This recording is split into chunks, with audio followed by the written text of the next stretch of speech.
Your subconscious is screaming at you right now, and you have spent your entire life learning how not to hear it.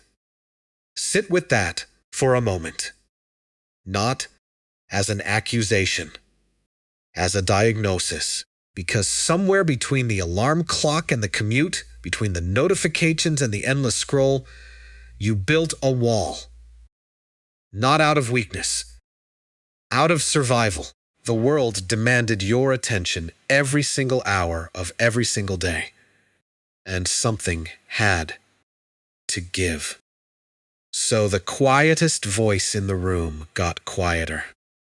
The oldest voice, the one that has been trying to speak to you since before you had language to understand it. And then you dreamed of water rising past your windows, of a person who wore your face but was not you, of a door in a hallway you have walked 1,000 times before, a door you have never once opened. You woke up, you dismissed it, you called it stress, or too much cheese before bed, or nothing at all. And you went about your day feeling that low, persistent hum of dissatisfaction that never quite has a name. That sense that you are living adjacent to your life instead of inside it. I want you to consider, just for the next few minutes, that's wrong to dismiss it. That the dream was not noise. It was signal. It was the single most honest communication you will receive all week, and you deleted it before reading it. If you have dreamed of a great flood, a shadow twin, or an unopened door, I am not here to entertain you tonight. I am here to translate for you, because these are not random. These are 3 of the oldest, most urgent messages the human psyche has ever produced.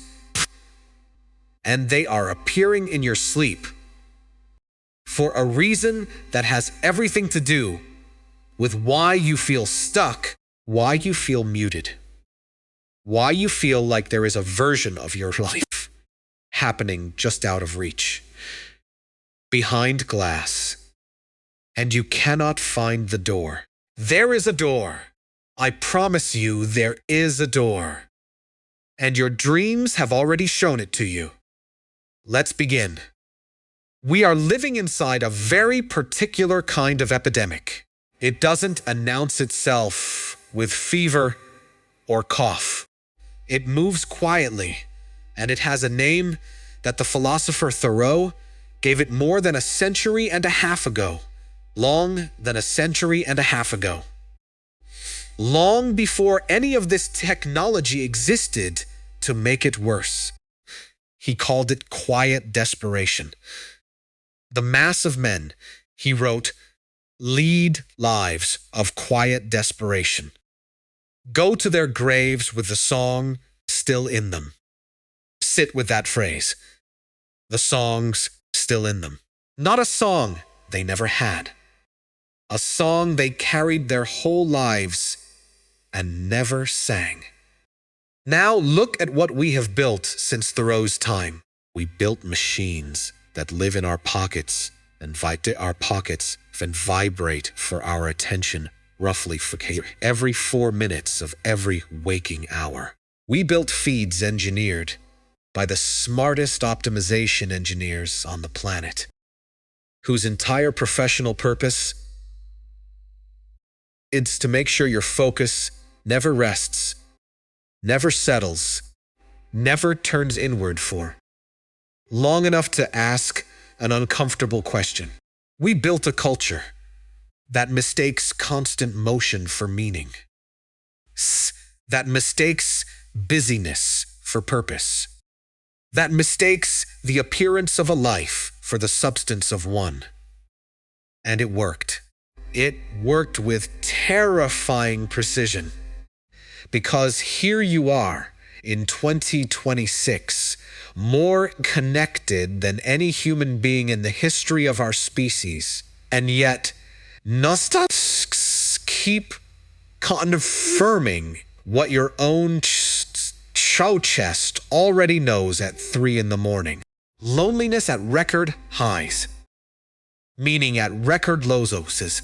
A generation that can locate any piece of information on Earth within seconds cannot locate its own sense of purpose with a search that has been running for years. This is not a personal failure. I need you to hear that clearly, because your inner critic will try to twist this into another reason for self-judgment, and that is not what this is. This is architecture. You were built for depth, and you were handed a life optimized for surface. Of course there is friction. Of course there is a hum of dissatisfaction. You are a deep water creature being asked to live your entire existence in 2 inches of water. And some part of you, some ancient and intelligent part of you, knows it. Carl Jung spent his life studying exactly this kind of knowing. He proposed something radical for his time, and honestly still radical for ours. He proposed that beneath your personal mind, beneath your memories, and your name, and your particular history, there exists a deeper layer of psyche that you share with every human being who has ever lived. He called it the collective unconscious. A shared substrate of images, patterns, and figures that appear across every culture, every era, every mythology. Some mythology, because they are not learned. They are inherited. They are structural. He called these recurring patterns archetypes, and he found them everywhere he looked. In ancient myth, in religious symbol, in fairy tale, and most importantly, in dreams. Here is the part that should genuinely unsettle you. Jung believed the subconscious mind, the part of you reading these words right now, the part that manages your calendar and rehearses your arguments and worries about your reputation, is only ever a small, curated fraction of who you actually are. Beneath it lies the shadow, the disowned self, the parts of you that were too dangerous, too inconvenient, too unacceptable to your family, your culture, your own fragile self-image. So you exiled them, not destroyed, exiled. And exiled material does not simply disappear. It goes underground, it waits. And at night, when the ego's guard finally drops, it comes looking for you. This is why your dreams so often feel more honest than your waking life. Because they are.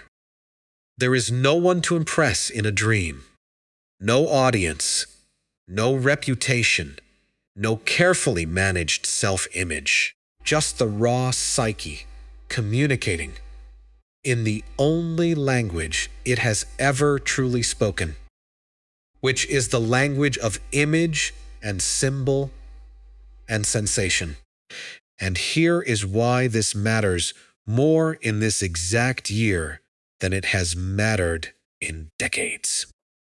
Every other domain of your inner life has been colonized. Your attention sold. Your preferences predicted and served back to you before you even finish forming them. Your opinions shaped by algorithms optimized not for your well-being, but for your engagement. There is almost no unfiltered territory left inside the modern mind. Almost nowhere that has not been touched, tracked, or monetized. Except one place. Your sleeping mind cannot be advertised to. It cannot be optimized, gamified, or sold. It remains, even now, even in this hyper-mediated moment, the last wild territory of the self. Untamed, unfiltered, speaking a language older than any platform, older than any brand, older than the written word itself. When you dream, you are, for a few precious hours each night, entirely and only yourself. No performance, no audience, no algorithm watching. Which is exactly why it is trying so hard to reach you. Think of your psyche as an intelligent system, because that is precisely what it is. A system that has kept you alive for however many years you have been breathing, adapting, learning, protecting you from threats you were never even consciously aware of. A system like that does not produce noise. It produces signal. And when a signal repeats, when the same image, the same figure, the same scenario returns again and again across your nights, that repetition is not coincidence. That is your psyche raising its voice because you did not hear it the first time, or the second, or the 10th. I want you to notice something happening in your own body right now as I say this. A slight tightening, perhaps. A memory surfacing of a dream you had filed away as meaningless. That is not an accident either. That is recognition. Some part of you already knows exactly which images I am about to describe, because some part of you has already met them. Let's begin with the first, and in many ways the most urgent of the three, the Great Flood.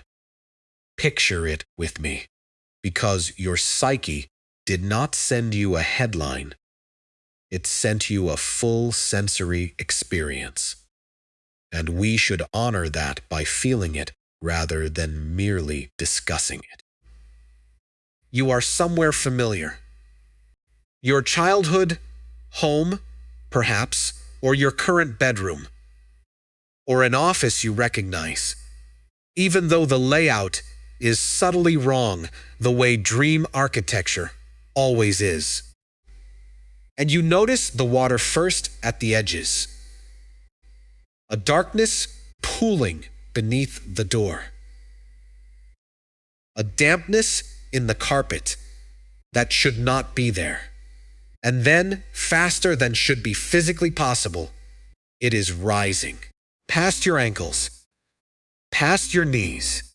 You are wading, then swimming, then treading water. In a room that used to hold your furniture, your photographs, your entire ordinary life, and now holds only the black, cold, indifferent element that is swallowing all of it whole. Across nearly every mythology human beings have ever produced, this image appears. The Mesopotamians told of it. The Hebrews told of it. The Greeks told of it. Countless indigenous traditions across every inhabited continent carry their own version of the great deluge that ends one world and begins another. This is not cultural coincidence. This is the collective consciousness speaking through every human throat that has ever told a story. Because water in dream and myth alike is almost never merely water. Water is the unconscious itself, vast, formless, older than the structures we build to contain it. And when that water rises and overtakes the rooms of your carefully constructed life, your psyche is not warning you of danger in the way your ego wants to interpret it. It is telling you something far more urgent and far more difficult to hear. It is telling you that the structure you have been living inside, the identity between, the story you have been telling yourself about who you are and what your life is supposed to look like, has become too small, has become, in fact, a kind of tomb. And the flood is not your enemy. The flood is renewal, wearing the mask of catastrophe. Because that is the only way transformation, this total, has ever been able